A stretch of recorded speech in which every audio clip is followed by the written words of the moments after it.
Fair migration exists in very few countries. Despite the conventions of the ILO, the UN Convention, we still see migrant workers, which make up around about the fifth largest economy if you put them all together, not afforded equal treatment in too many countries, and in some of the extremes actually held in modern day slavery. Countries like Qatar, where forced labour, the kafala system, actually traps workers and they're owned effectively by another person.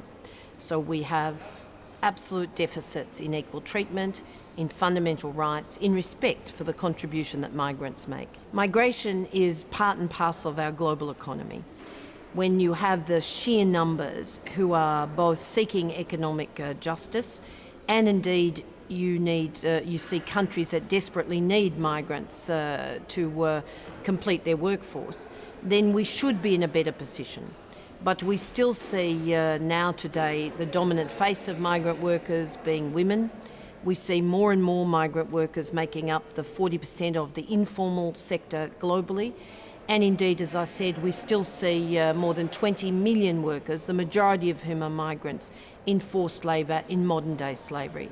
So for the ITUC, this is a priority. We've used the Domestic Workers Convention. We'll now use the Forced Labour Protocol, which is an historic document, and we will support the ILO and Guy Ryder's leadership within the UN system to make the difference, to guarantee equal treatment. Governments have been cowed again by the rise of populist parties who preach xenophobia.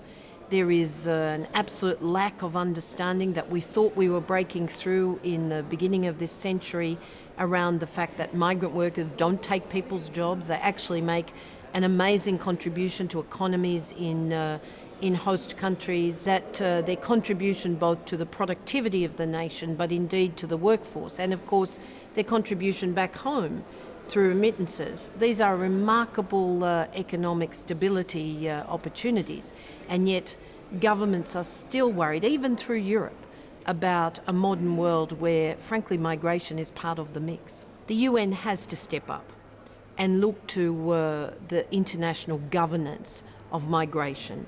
It has to look to the fundamental rights. It can't outsource this to discussions on the side through the Global Forum on Migration and Development without UN leadership.